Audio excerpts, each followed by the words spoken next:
80-100 करोड़ लोगों के लिए कितनी खुशी की बात है। सरकार का एक पैसा खर्च नहीं है इस मंदिर को बनाने में। क्या क्या नहीं झेलना पड़ा इस मंदिर को बनाने के लिए कि एक राजनीतिक दल को इसका फायदा होगा चुनावों में। मंदिर वही बनाएंगे, तारीख नहीं बताएंगे। रामचरितमानस के पन्ने फाड़ रहे हैं, उनसे जला रहे हैं। रामचरितमानस को पोटासियम साइनाइड कहा गया तो कोई सनातन धर्म को जड़ से उखाड़ने की बात कर रहा है। क्या कुछ नहीं झेलना पड़ा लोगों को।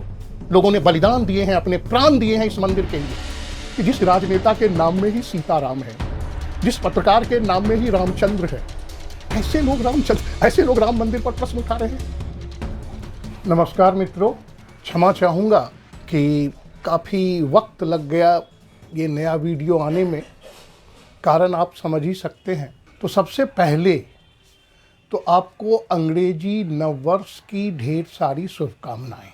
इस नए वर्ष में आप अपने परिवार के साथ, अपने परिजनों के साथ स्वस्थ रहें, सुखी जीवन व्यतीत करें और सफलता की नई ऊंचाइयां प्राप्त करें, यही कामना है। और आपसे अनुरोध है कि इस वीडियो को आप अंत तक अवश्य देखें, क्योंकि मैं एक बहुत ही महत्वपूर्ण विषय उठा रहा हूं और ये विषय हम सब की भावनाओं से जुड़ा हुआ है, आकांक्षाओं से जुड़ा हुआ है। राम मंदिर वर्षों की प्रतीक्षा के बाद आने वाले 22 जनवरी को राम मंदिर में रामलला की प्राण प्रतिष्ठा होगी। रामलला गर्भगृह में विराजमान होंगे। ये बहुत ही हर्ष का विषय है और इस वीडियो को बनाने के लिए मुझे इसलिए बाध्य होना पड़ा कि बहुत सारे लोग, राजनैतिक, अराजनैतिक, गैर राजनैतिक लोग राम मंदिर पर तरह तरह के सवाल उठा रहे हैं। राम मंदिर की भव्यता को लेकर, राम मंदिर बनाने में होने वाले खर्चों को लेकर और इस मंदिर के उद्घाटन के लिए किसको निमंत्रण दिया गया, किसको निमंत्रण नहीं दिया गया, तरह तरह के प्रश्न बेवजह। भाई ये तो हमारे लिए 80-100 करोड़ लोगों के लिए कितनी खुशी की बात है और उस पर आप बिना मतलब के प्रश्न उठाए जा रहे हैं। क्यों? सरकार का एक पैसा खर्च नहीं है इस मंदिर को बनाने में, ना ही उत्तर प्रदेश राज्य सरकार का, ना ही केंद्र सरकार का। ये मंदिर हमारे और आपके चंदे से बन रहा है और मंदिर क्या क्या नहीं झेलना पड़ा इस मंदिर को बनाने के लिए। सड़क से संसद, फिर संसद से न्यायालय, उच्च न्यायालय, सर्वोच्च न्यायालय, सारी कानूनी प्रक्रियाओं को पूरा करने के बाद अब ये राम मंदिर बनकर तैयार है और रामलला की प्राण प्रतिष्ठा होगी। फिर हुआ कि प्रधानमंत्री इस मंदिर का उद्घाटन क्यों करेंगे, वो इस धार्मिक कार्यक्रम में क्यों भाग लेंगे। अरे भाई, प्रधानमंत्री नहीं करेंगे तो कौन करेंगे? प्रधानमंत्री का करना उचित ही है। और विरोध किस लिए? सिर्फ इसलिए कि एक राजनीतिक दल को इसका फायदा होगा चुनावों में। तो फायदा तो आप ही दे रहे हैं, विरोधी दल ही फायदा दे रहे हैं। क्योंकि राम मंदिर बनने की प्रक्रिया जब प्रारंभ नहीं हुई थी तो इसके पहले कितने चुनावों में आपने एक पार्टी विशेष को ताना दिया था, ताना दिया करते थे, मंदिर वही बनाएंगे, तारीख नहीं बताएंगे। तो अब तो तारीख है ना, 22 जनवरी, कुर्म द्वादशी का शुभ दिन, शुभ मुहूर्त निकला है। अब उस दिन उद्घाटन होगा तो आपको इससे भी तकलीफ हो रही है, तारीख तो हो गई। तो जब आप ताना देंगे कि तारीख नहीं बताएंगे, मंदिर वहीं बनाएंगे, और अब जब तारीख आ गई तो जिसको ताना देते थे अब वह फायदा लेगा, स्वाभाविक है। और बहुत सारे लोग, खास करके वामपंथी विचारों के लोग और सेक्युलर, बड़ा अच्छा चेतन भगत ने यूज किया था एक टर्म, सेक्युलर, SICKULAR, सेक्युलर। धर्मनिरपेक्षता के नाम पर आप किसी विशेष धर्म पर ही उंगली उठाते रहते हैं।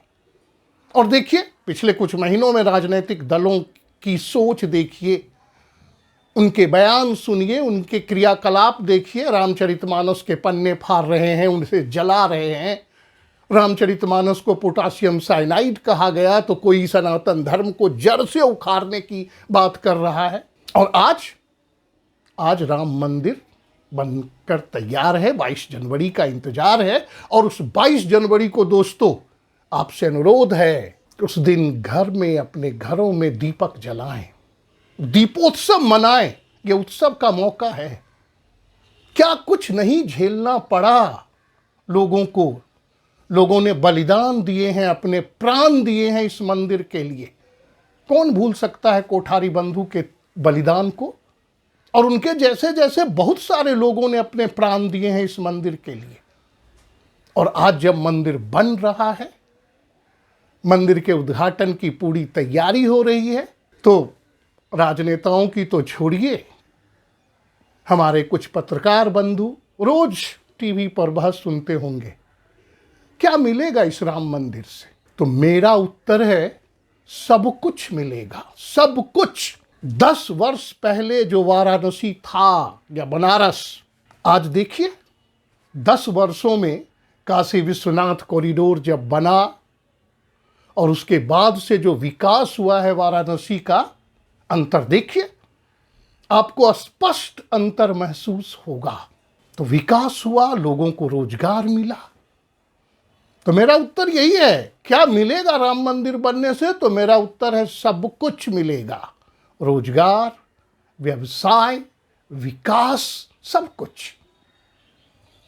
भाई एक टर्म आता है एंसिलरी इंडस्ट्री। क्या है एंसिलरी इंडस्ट्री? सहायक उद्योग। जब आप मंदिर जाएंगे तो प्रसाद भी खरीदेंगे, फूल मालाएं खरीदेंगे, मिठाइयाँ खरीदेंगे, होटल में रुकेंगे, यातायात की व्यवस्था होगी। सब लोगों को फायदा होगा ना, सब वर्ग के लोगों को फायदा होगा। सिर्फ हिंदू को इसमें लाभ नहीं है। हाँ, हमारा इससे भावनात्मक लगाव है, जुड़ाव है। हमारे आस्था के प्रतीक हैं प्रभु श्री राम। और प्रभु श्री राम का मंदिर अयोध्या में नहीं बनेगा तो कहां बनेगा? और इस मंदिर के लिए पूरे देश से ही नहीं, विदेशों से भी तरह तरह की चीजें, तरह तरह के सामान आ रहे हैं। ये भव्य आयोजन होगा 22 को। तो मैं बात कर रहा था वही एंसिलरी इंडस्ट्री। एक मंदिर बनने से कितने लोगों का फायदा होगा, कितने लोग व्यवसाय कर पाएंगे। मैं भी पिछले 5 साल से तैयारी कर रहा था अयोध्या जाने की, लेकिन फिर आया कि नहीं, जब मंदिर बनकर तैयार होगा तभी जाएंगे। तो अब जाऊंगा, फरवरी मार्च जब भी मौका मिलेगा जरूर जाऊंगा, सपरिवार जाऊंगा। और जब जाऊंगा तो वहां रामलला के दर्शन के साथ साथ और बहुत सारे खर्चे होंगे ना, तो रुपया तो वहीं खर्च होगा और वहीं के लोगों को फायदा होगा। तो ये मत बोलिए कि मंदिर बनाने से क्या फायदा है। मंदिर न्यास बना रहा है, हमारे आपके चंदे से बन रहा है। किसी को इसमें कोई आपत्ति नहीं होनी चाहिए। और यदि आपत्ति हो भी रही है तो ये विशुद्ध राजनैतिक आपत्ति है। तो मेरा तो अनुरोध यही रहेगा कि बस 22 जनवरी का इंतजार है, 22 जनवरी की प्रतीक्षा है। दीपावली की तरह उत्सव मनाएंगे हम लोग। आपसे विशेष अनुरोध है। और यदि कुछ बातें उभर कर सामने आएंगी, अब जैसे अचानक मुझे याद आया, हंसी भी आती है कि जिस राजनेता के नाम में ही सीताराम है, जिस पत्रकार के नाम में ही रामचंद्र है, ऐसे लोग राम मंदिर पर प्रश्न उठा रहे हैं। भाई आपके माता पिता ने कुछ सोचकर ही तो सीताराम या रामचंद्र नाम रखा होगा। फिर भी आज किस बौद्धिक स्तर तक आप गिरेंगे, ये बात है, ये दर्दशालता है, इसलिए मैं ये वीडियो बना रहा हूं। और प्रभु श्री राम हमारी आस्था के प्रतीक है।